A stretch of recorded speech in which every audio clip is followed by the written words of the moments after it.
All right. So, Mike, who do we have today?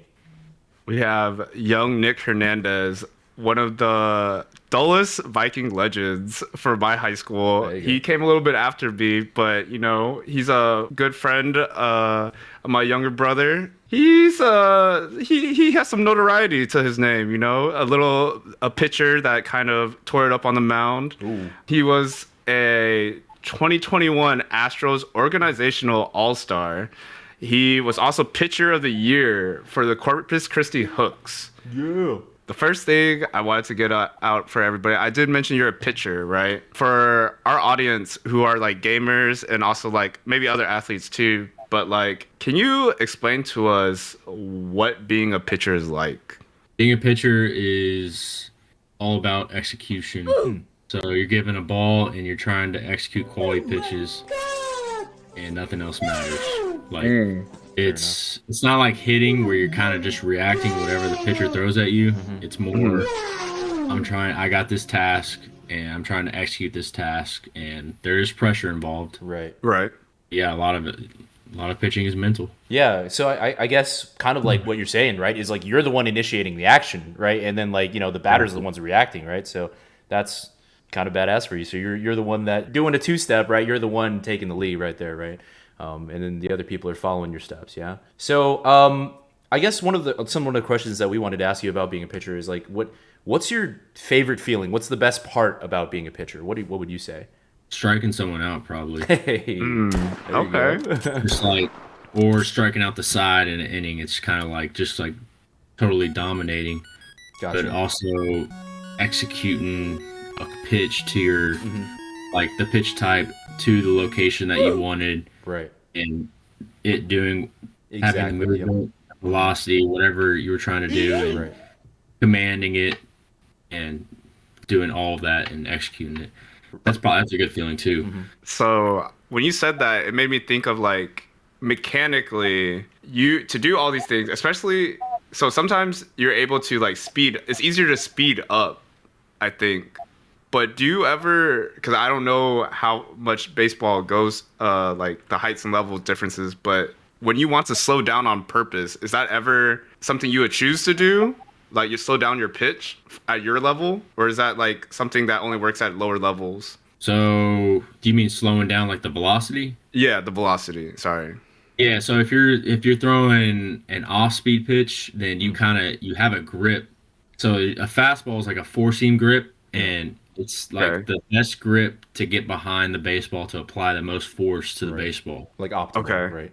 The changeup is you have the grip, and you could throw that same arm speed as hard as you can, just like you do on your fastball. The grip is what decreases the speed on it. You don't have to slow anything down. Same with like curveballs and sliders. Since you're throwing like a slider, for instance, you're throwing the side of the ball. You're not completely behind the baseball. So since you're not completely behind the baseball, you're not applying the most force possible. You're kind of spinning it on the side and getting a different type of spin that results in a slower speed. But if you were to go for your fastball, you ain't taking anything off of it, right? No, Throwing I'm that. not letting the thing eat. What do they clock you at? What do they clock you at? What's your top? I actually threw a little harder in college. Oh, I really? threw, Oh. but we're gonna get back there soon. Hell Like, yeah. Okay, that's what I like to hear. I'm 27, but we're gonna get back there. Got you. That's got what I'm you. talking about. I love it. But I bet Yeah, you.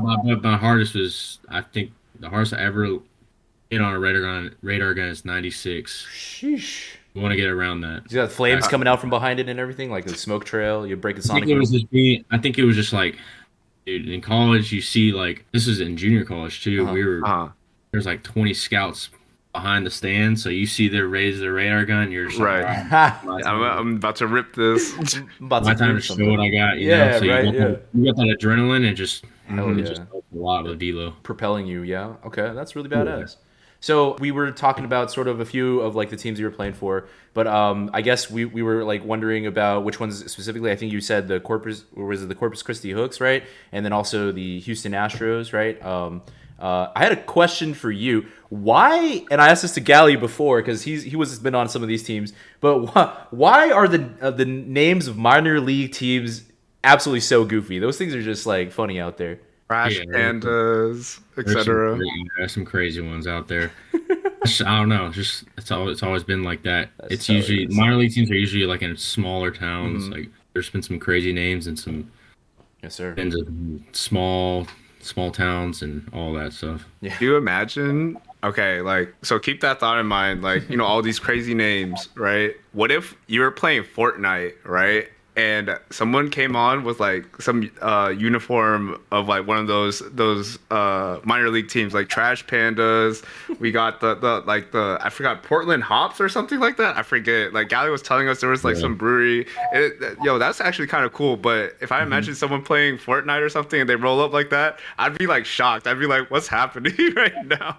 Yeah, and there's so many skins now in that game. Yeah. That's what I was gonna Yep, say. yep. Is like I don't think Fortnite would have any problem with this because they're the ones that are like pioneered the sellout game. All right, they are like up and away out there. You've got like Marvel characters next to DC characters, next to Disney characters, next to Universal characters, next to Warner Bros. Characters. They got everything out there. What would it be just to add a few more minor league teams in there, or like to sponsor minor league teams or something, right? And In they esports, should just put like Nick Hernandez jersey Nick on Hernandez it, so jerseys. Why not?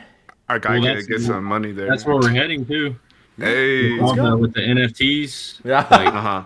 Yeah. like players with like their cards, like it's all gonna be Oh. through like just like the concept of NFTs. Like Okay. Listen, man, would you give me the rights to your Nick Hernandez NFT, please? I would love to have that for my collection. How about that? we're not there yet. We're with, not there yet. like all that. We're still in like the what is it, like Bored Apes, all that. Oh yeah. Yeah, You gotta board slowly games. get there, right? Yeah. Everyone has to make their money somehow. Actually, Topps does have some baseball cards, but it's mainly like Mike Topps. Trout, Bryce Harper. Right, for Topps the NFTs. baseball cards. Yeah, Yeah. okay. They just started that. Well, there you go. Got to jump in the game like as soon as you can. I guess Topps even knows that, huh? Yeah. I got a different question now. What conditions can actually affect your performance? Also, if there was a different condition that used to affect your performance, like in high school or college, but now you've grown out of it, or like you're just so past that condition affecting you. You could even say that, whether it be bad weather or something too, or Yeah. mentally. I don't know. Like road versus home games, or like like whether you're getting enough rest, like you sleep well, or you're traveling, things like that. The rest thing does. Sometimes it gets to your head, but you can't let it. Like there's so many external stuff that happens that Mhm. you kind of like now I don't let it get to me, but Yeah. in the past, like you just go through experience. Like I remember sophomore year of high school pitching in my first playoff game, like in front of a huge crowd. Mm-hmm. That external factor, I let it get to me. Did And then you get over it. You learn from it. Yeah. You just experience. And then once you recognize it's just like external, you're like, oh, that has nothing to do with me executing quality pitches, which is the only thing that matters. Right. Mm-hmm. You're kind of like you block it out or whatever you have to do. Mm-hmm. Of course, like getting less rest is going to affect you physically, but there's ways to overcome it. Yeah. Mm-hmm. Yeah. So like I guess what would you say, like from like a psychological perspective, how are you able to sort of like I guess compartmentalize that, like kind of separate your personal execution versus like external factors, right? Do you like put like mental blinders on, like you don't see anything going on in the sides, or like how do you like focus? Yeah, past that's exactly it. It's simple. It's just focus, but it's easier said than done. Yeah, but it's right. like it's a skill. You do it over and over again, you get better at it. So just repetition, right? Repetition. That's all. That's the name of the game. Name of anything. Yeah. No, I feel can that. definitely agree with that. Yeah. Of course, pitching though, repetition. Like you only got one arm. Mhm. You gotta take care of that arm. Exactly. You want to do enough to build that skill and get Yes. better, but you also don't want to overdo it to Overdo where it, you're yeah. working against yourself and hurting yourself. Yeah, so there's like a sort of optimal amount that you can get to, and then you're like after that it's like diminishing returns or even negative, right? Like I guess that makes sense, right? Yeah, exactly. So playing on road games never affected you ever, ever. No, there's some places you pitch good the first time you go there, and you're like, oh, I'm back. I'm gonna pitch Yeah. good. Oh. I love this. Okay. Then there's some other places, Tulsa, Oklahoma. There you go. And, Okay. well, not anymore. Next time I'm probably never gonna throw there again. But if I ever do, I'm gonna do well. Okay. I tell myself that, but I've had two bad outings there. Oh man. Like, Huh. you don't want to go back there, I but feel you got to you. psych yourself out. Hey, Tell- but yeah. three's the lucky number, right? 3-3. Yeah, You're yeah. gonna strike him out on the third one. You definitely want to throw at the places you're comfortable at because No, you're gonna totally. be more confident. Yeah. But you also can't let that stuff get to you. You No. gotta do whatever you gotta do to psych yourself out or have confidence or. What do you do to psych yourself out to build confidence? What is it that like you can do to help yourself? Like what is your mental exercise there? Like pregame, what are you like thinking? Do you like pump up the music? Call or your do you- wife, like, hey babe, I'm about to kill it, or something like that. Nah. It honestly just like gets my mood, like gets the good vibes going. Yeah. Music definitely helps, and it's like not all music works for me. Like I like listen to it gets me like. What's on your brings out playlist? What's on that your playlist? animal, old Travis Scott. Oh, there you go. Old Travis Scott, not new Travis Scott. Hey, old H-Town Travis. represent. H-Town represent. Real quick, Like yeah. Owl Pharaoh, like kind of like a little dark Shoot. Travis Scott. Okay, Well, okay. like Travis Scott when he was underground. Is that what you're trying to? Exactly, yeah. Yeah. Okay, I feel that. All right. What else? I have like pitching notes Oh. Mm. on my phone, just a ton of notes. Hmm. Just going through them, all my cues, just Mhm. like Feel like gives me reviewing it. confidence. Gives me confidence to like say, all right, all I have to do is this to execute this pitch. Like, Mhm. why am I worried about this external factor when all I got to do is this with my fingers to execute fastball that to a this lot. location? Right. Mhm. I really like that you mentioned like the execution. Like you keep emphasizing execution, and then just now when you mentioned the notes, because that's like something that in volleyball sometimes I forget to do.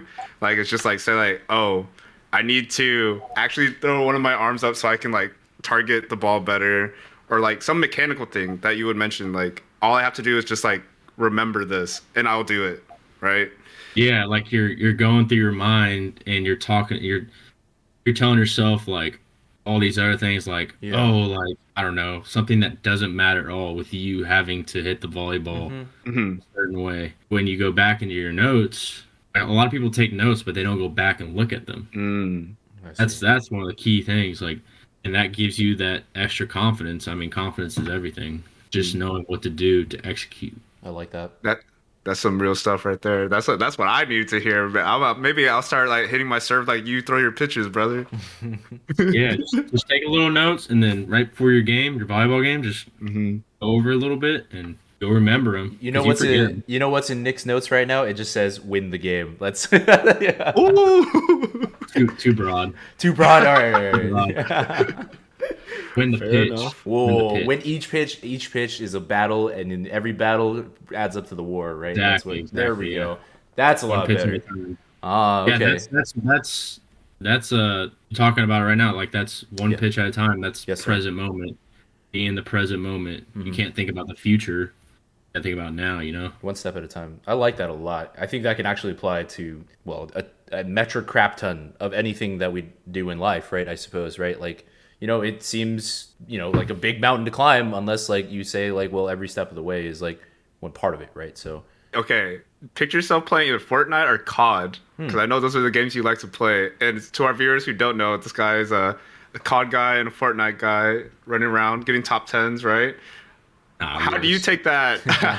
How do you take that moment to moment that you just mentioned in sports, and then apply it to, like, let's say, a video game? Yeah, this is the magic question. love it. Honestly, like the video games would be more like hitting because you're kind of reacting. Okay. There's so Okay. many things that can happen in a Fortnite game or a COD game. Fair. Right. But one, your main thing is got to be like focus. Maybe like a plan. So like your usual plan. Like for instance, like if you're playing Fortnite, like what's like the best spot to land at that Exactly. you Right. Yeah. the best chance to get the dub. Yes. Uh-huh. And you have that preset in your mind, like, all right, I'm gonna land here, I'm gonna go here. Oh, if I meet a guy there, like, I'm gonna kill him. But I think, yeah, for video games, if you can just focus and react faster than everyone, like, you have the advantage. True. And then, like, I think the part when you mentioned planning, like, if you have like a solid plan, or you just like repetitioned it enough, right? Like where you can adapt to whichever situation based off your plan, then you'll be fine. More Yeah. often than not. Right, and a lot of it's what war games. Yeah. I know just from like watching like Jocko and stuff, like Oh, you never panic. So if you're Mm. getting, someone shooting at you or whatever in COD or whatever, like you gotta Like composure, right? Like vote maintaining your exactly. composure. Yeah, okay. So Like like yeah, yeah, like bullets are flying the your way, shit's right? gonna hit the shit's gonna hit the fan. Yeah, Like exactly. how are you gonna react? Yeah, exactly. Yeah. It's We used to have a guy, U of H. His name is Brian Kane. I don't know if you ever heard of him, but he's like Mm-mm. a peak performance mental coach, and they used to pay him just tons of money to come in. Every D1, LSU, TCU, all these baseball programs would pay him to come in, and he had like an equation. It was like Mm. error plus response equals outcome. So E Okay. plus R equals outcome, Mm-hmm. and I mean that's life, right? True. Right. Bad stuff's gonna happen. How are you gonna respond? Mm-hmm. Yeah, absolutely. And so like having that composure to like survive like bullets flying in all the time, right? And that's your error, right? Like the bullets coming your way, it's like, whoa, I may not have planned for this, but then your response, right, is like, I'm gonna build a wall in Fortnite, or I'm gonna like slide into cover if I'm in COD or something, right? Like, Yeah, right? Like so having that ability to like just like, okay, fine, something unexpected happened. How can we adapt to this on the fly without like absolutely just crashing mentally, right? Like it's just shattering mentally. Be like, okay, like we can still overcome this, right? Yeah, that makes a lot of sense actually. I like that a lot. Awesome. yeah, and yeah, that's where repetition comes in because when you're getting shot at or something, like you're like your response got to be, all right, I've been here before. Like, Yeah, what do I do now? yeah, it makes 100% Like, sense. I gotta ask you, Mike, are you tilted? I'm tilted. Nick, are you tilted? we're tilted.